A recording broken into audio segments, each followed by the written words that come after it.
Hello, hello, hello, and welcome to the Journey with Janey podcast.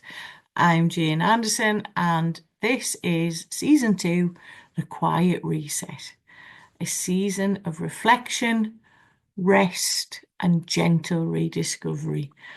And I'm here today with episode five, Christmas, Loss, and Light.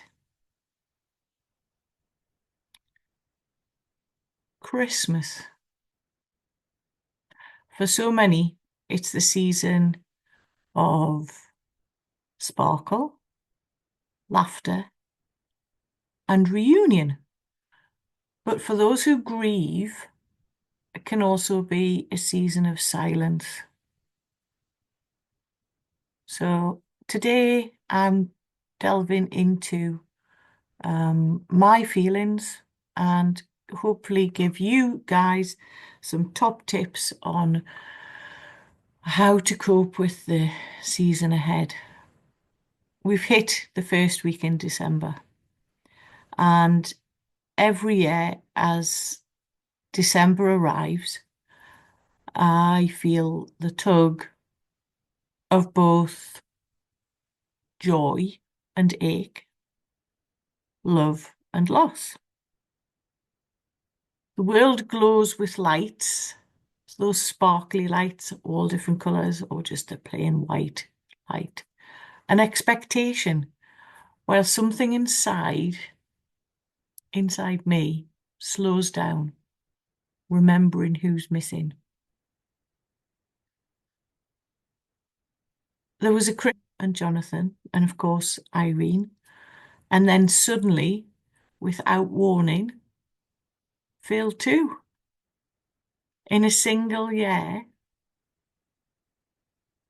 which seems like moons ago, many, many moons ago, 2022, our Christmas table went from 10 to 6. Everything changed, and we did something we had never done. We went out for Christmas lunch and stayed away overnight using the hotel spa, sharing memories, and it wasn't easy. And now, as I look back, it was what we all needed at that time. But it does feel like we were running away. And if we're all honest, we probably were.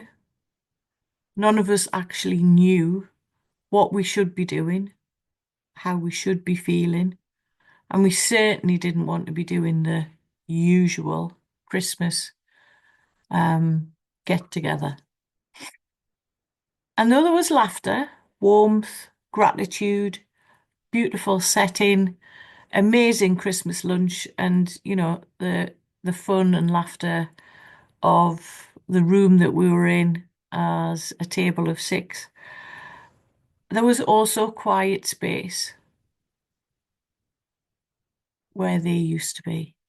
Jonathan, Mum, Phil, and Irene.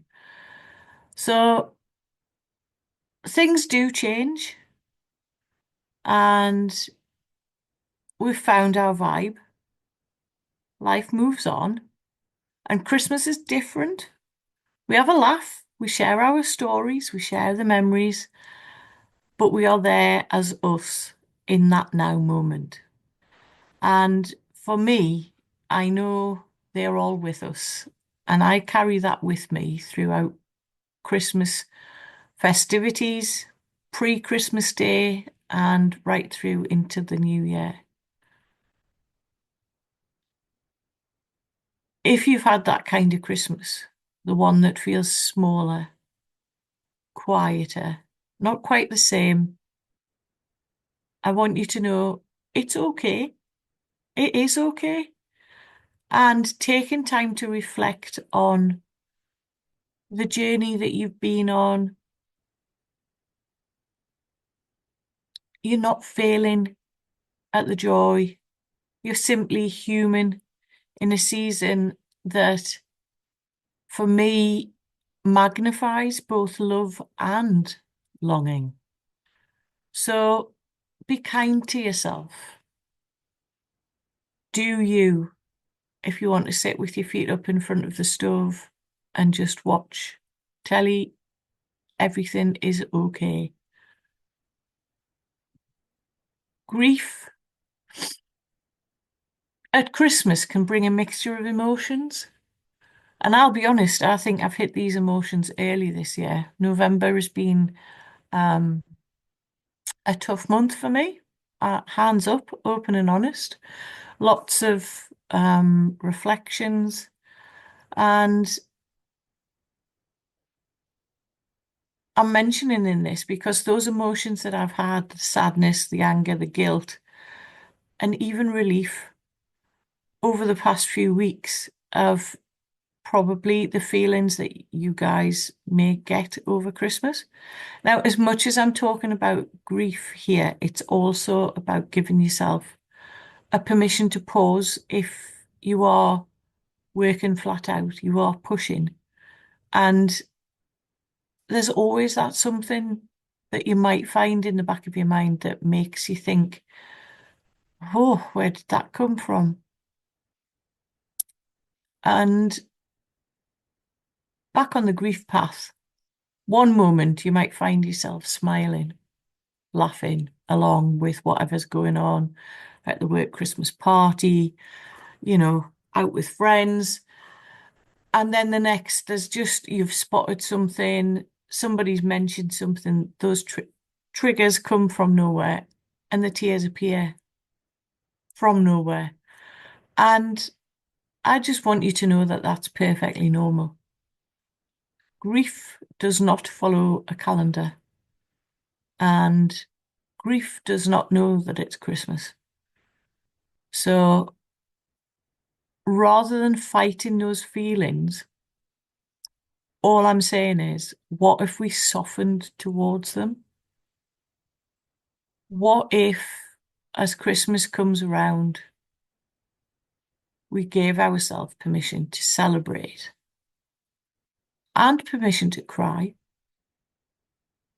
to participate, but also permission to pause, to be able to, well, I call it stare into space. And I'm sure a lot of people think, oh my goodness, what's she doing? To actually just sit.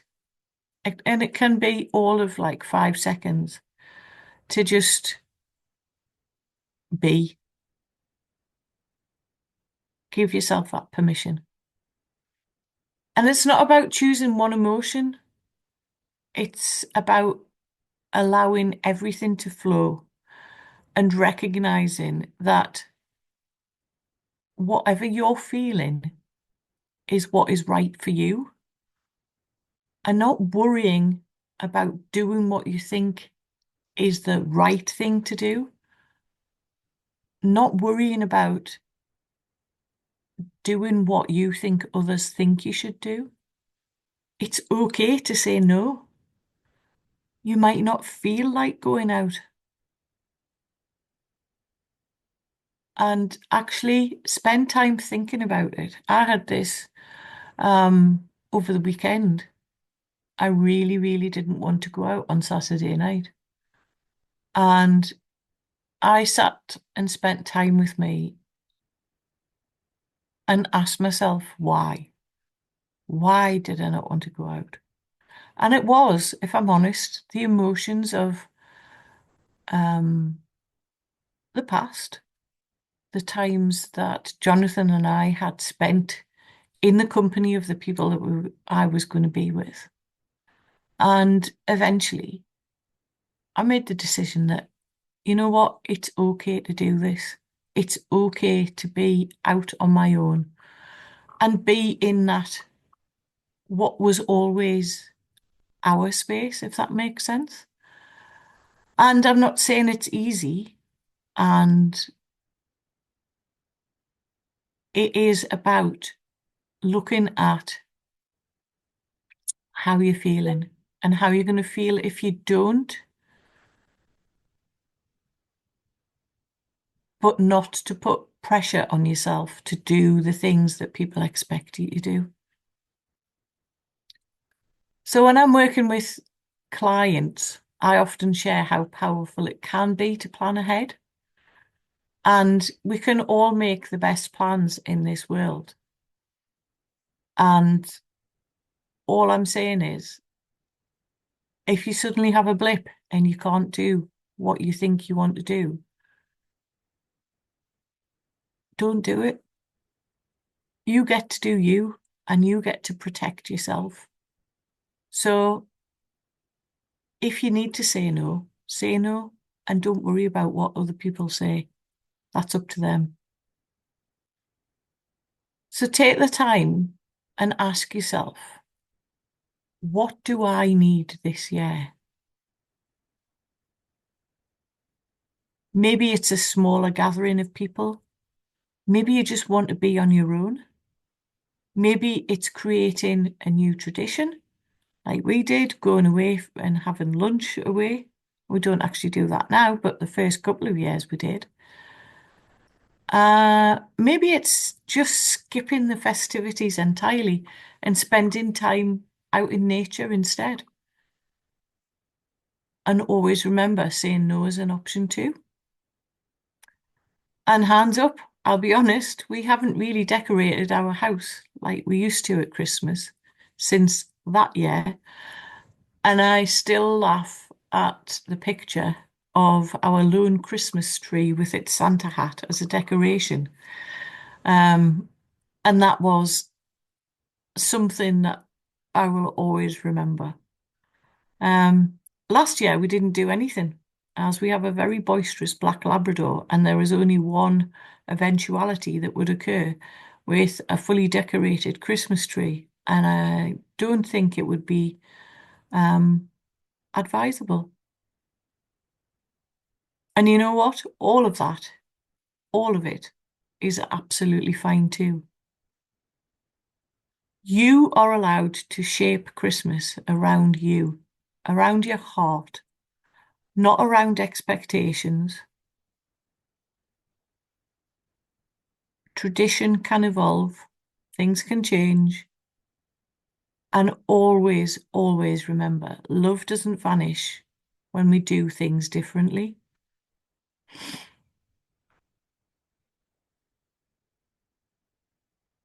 And I think one of the most healing things you can do is to include loved ones in new ways. Hang an ornament with their name on the Christmas tree or on the door handle. Cook their favourite dish. Light a candle for them. It's not about recreating and trying to do something different. It's about honouring what is and carrying their memory into the present moment.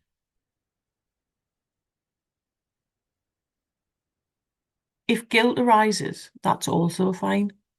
The guilt that you're here and they're not. It often does. Remind yourself that feeling moments of joy or peace is not a disloyalty. It's it's you. You are here to be in the now, in this present moment. Your loved one's memory isn't erased or gone because you're sat laughing. Um, it's illuminated by it, if you can feel that. You know, the fact that you are able to laugh and have fun is all part of the journey. So this Christmas, and Christmas, I mean, people were putting their Christmas trees up in November, which did. It really is not something I smile about. Christmas is, 1st of December, fair comment. So as we go into this Christmas season, because it is almost a season, isn't it? Let's create space for both the light and the shadows. All I'm saying is allow the sparkle, allow the sparkle to exist beside the sadness, and let the tears fall beside the laughter. because both are sacred, both are love. And when Christmas Day arrives, if you find yourself feeling distant, excuse me, overwhelmed or tired, take a breather, step outside. I'm hopeful of a very sunny, crispy, frosty Christmas Day here in the UK. So take time outside, look up to the sky, take a breath, and just breathe.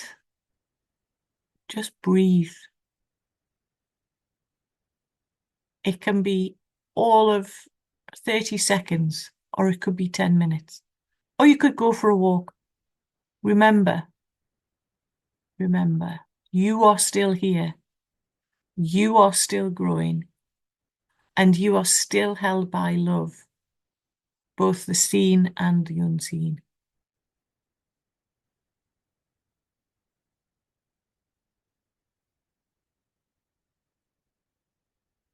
So take time to reflect on this, and however you spend this season,